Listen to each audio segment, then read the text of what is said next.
day ng Hiko Nose Thread. As you can see, sobrang laki ng improvement natin. Magulo ang buhok, pagpasensya nyo na.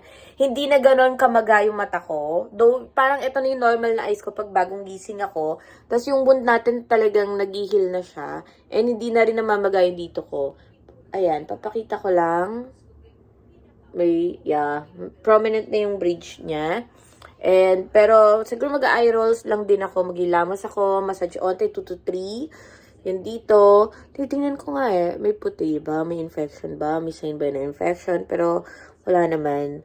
Medyo masakit lang yan dito. Pero, mamassage ko na yan. 2 to 3 minutes. Matigas yun dito pag nararamdaman ko.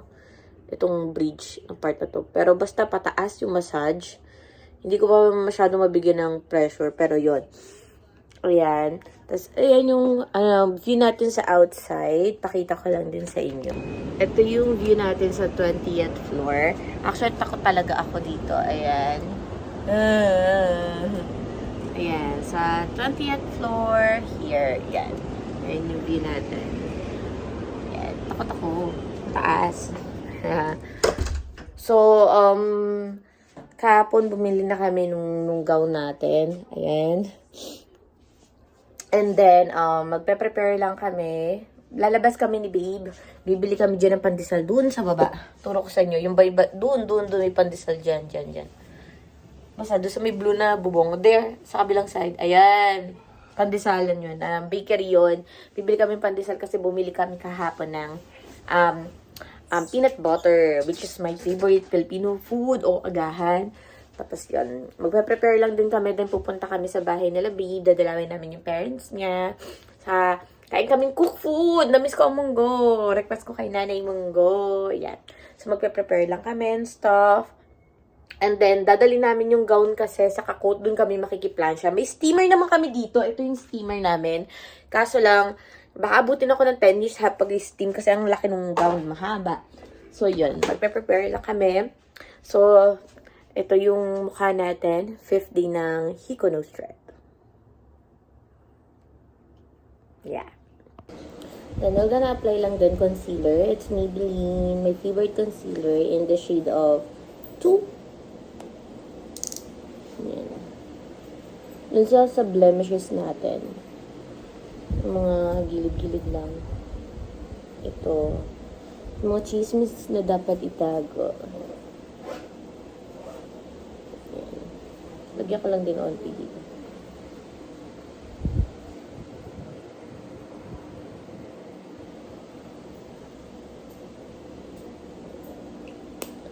And then, what we're gonna do is to apply na eyebrow sa aking kilay. Sobrang simple lang din ang eyes natin ngayon because it's meeting the parents lang naman.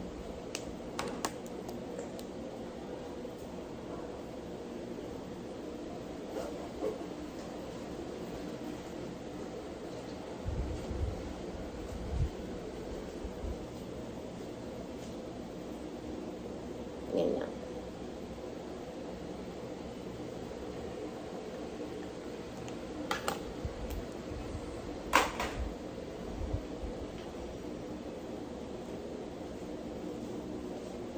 Yung bakery, basta malapit yun sa 7-Eleven sa Tawid, ha? Makikita mo, tanong mo na lang.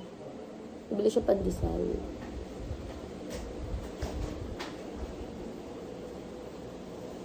At so, bumili kami ng peanut butter. Ang sarap ng peanut butter na mamantika. Ito, binili namin siya sa Trinoma. Nakalagay Didi's peanut butter. Ang sarap niya, promise. Like, ang sarap niya. Magkano ba to? Nakalimutan ko kung magkano, pero 174? 170, ganyan yung presyo niya. Magdadala ko na ito pagbalik namin. Sarap. So, ayan. I-make sure lang natin na even. Hindi kailangan maging mukhang twin. Kailangan mukha lang silang sister. Mga ganun yung peg ng kilay natin. Yan. And then, maglagay lang ako ng light brown sa inner para lang may effect. Ganun lang. Konting-onti lang para hindi ma-overlook or mukhang matapang naman yung kilay natin. Ayan. And then, I have here, this little eyeshadow. And I also have brush, pero kamayin ko na lang din. Pero baka hindi maging even eh, pag-brush tayo. So, nagdala lang ako ng 2 pieces ng brush ko para sa makeup ko. Kasi pag nagta-travel ako, hindi talaga din ako nagdadala. Masyado marami. Pero nasa mood tayo mag-makeup, I'll put. So, ito yung orange lang din. Light orange. Then, i-mix ko lang siya. Ganun din. Gusto ko lang magmukhang natural. Natural lang. Tapos, hindi mukhang, alam mo yung pack na pack yung makeup. Natural looking lang tayo today. Ayan. Blend, blend, blend. Ganun din sa kabila. Blend lang. Yan. And then, lalagyan lang natin siya ng onting glitters para may effect lang. Yan. Onti lang. Ganun din sa kabila.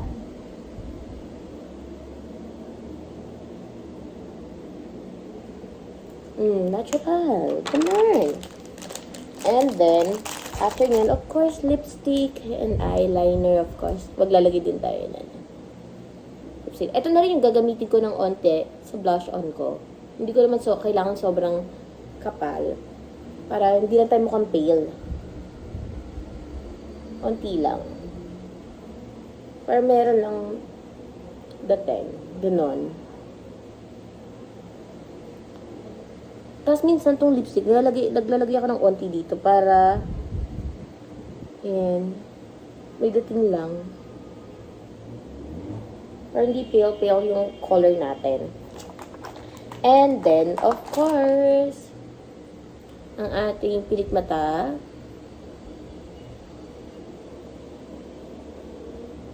Ganun sa kabila. Then, we have here, mayroon akong dinala na mascara. Simple lang din. Mga mura lang makeup ko. Like, yung mga Maybelline lang tingin ko yung mga mahal ko na bili. Pero the rest, yung mga mura lang, ayokong... Napakakuripot ko pa rin talaga. Ang kuripot ko. As much as possible, hindi ako bibili pag di kailangan. Yung mamimili ng impulsive. No, that's not me. Ang hirap kumita ng pera, magtipid, mag-ipon. Malalagyan nyo ang buhok ko. Baka dumikit sa mukha ko yun. Asan na?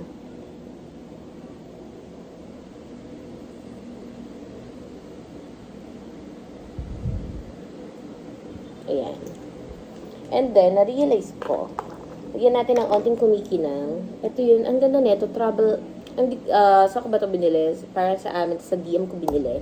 Meron siyang pang highlight, and meron din siyang pang contour. So, all-in-one na siya, pang travel talaga siya. So, kunyari may gusto kong i-highlight, lalagyan ko lang. Ayan na. Dito, ganyan. Tapos, onti dito, syempre.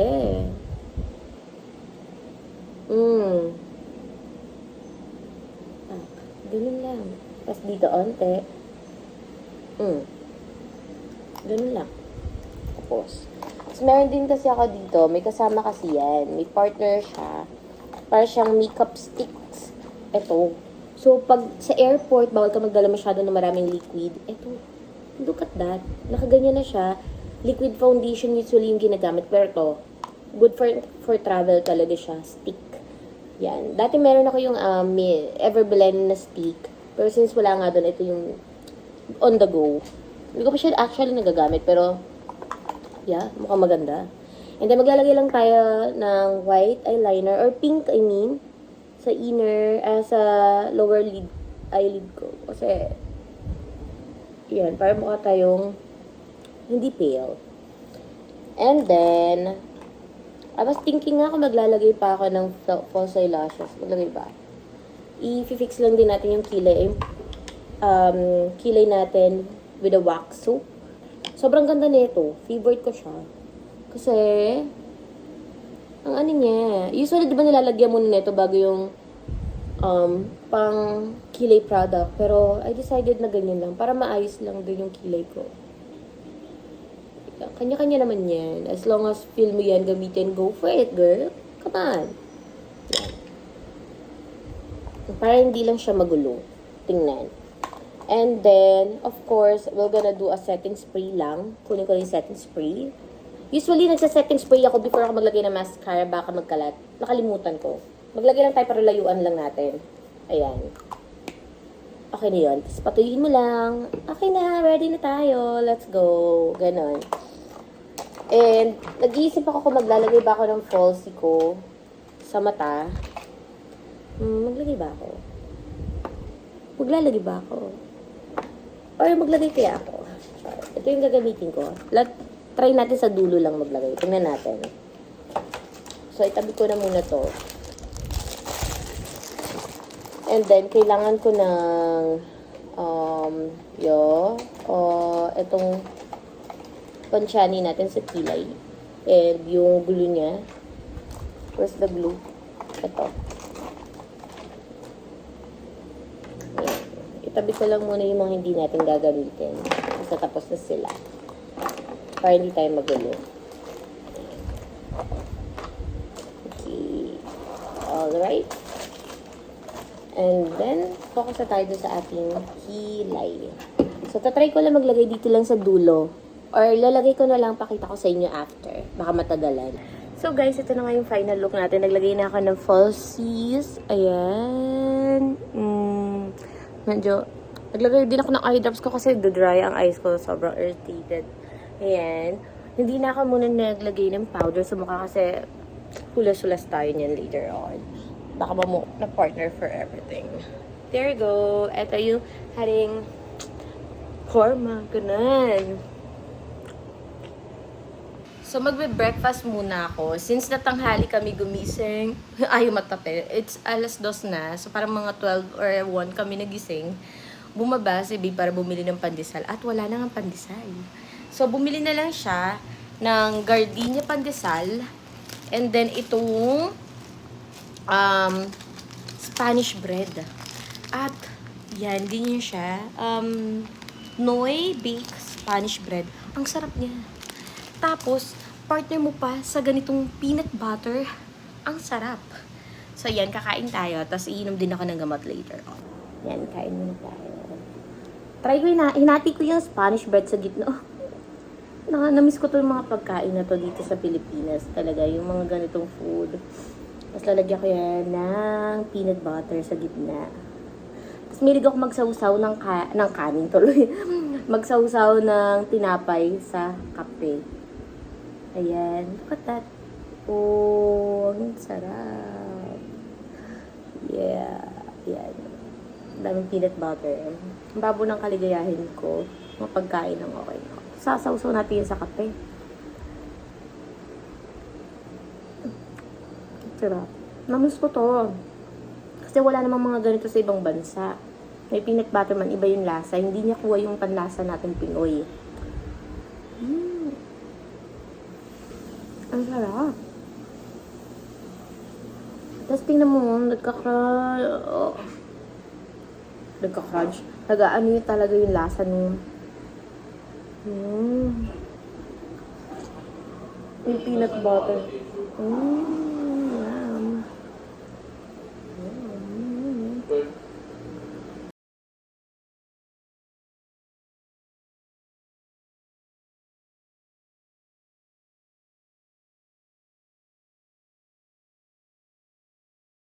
All set na kami. So, ang dala namin is yung gown and yung coat niya. So, pupunta na kami sa magulang niya. And, ano yan? Alisin natin. Alis na kami. Bye-bye. Sabi niya yung chinelas ko. Nakalimutan ko nga pala magpag-chinelas ko. Diretso labas na ako.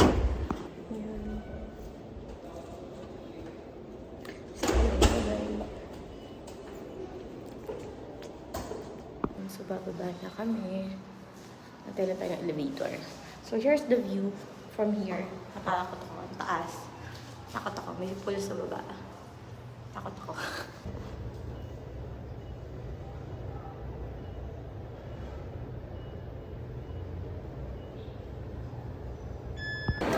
Wala na dun. Libot. Nice. Okay.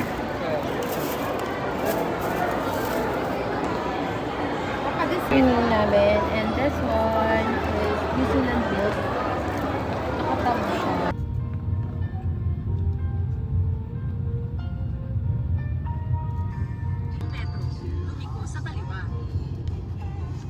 Hospital yun.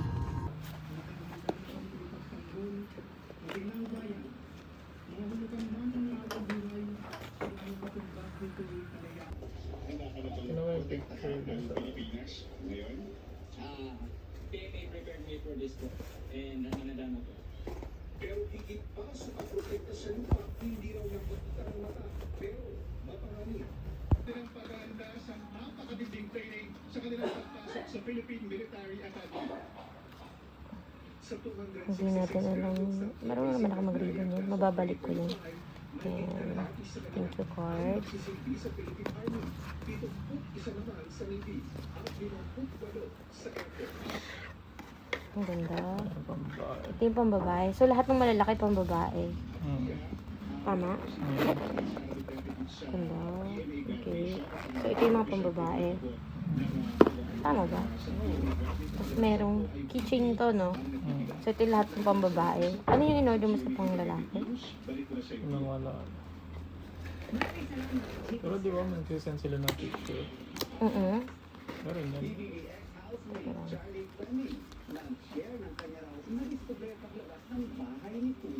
A few moments later.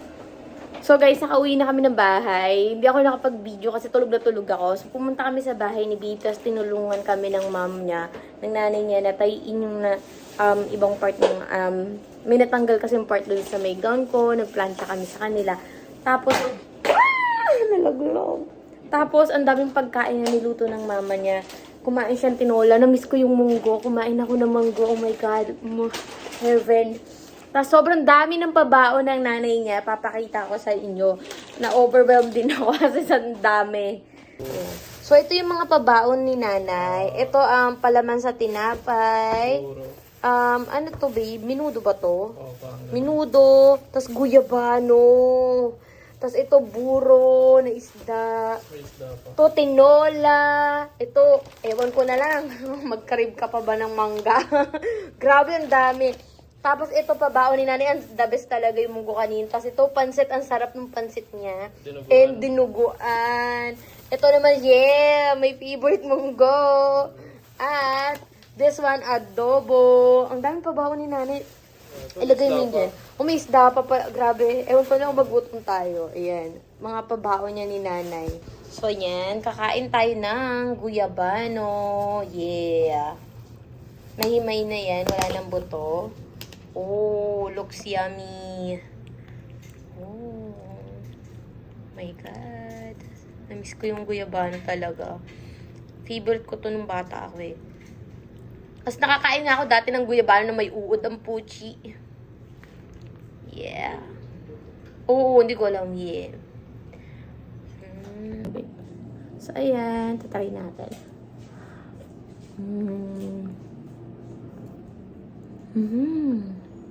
Ang sarap. Ito naman yung leggings mo, babe. So, dumating na yung delivery namin. Ito yung another dagdag para sa mga loot bag. Which is, ayan.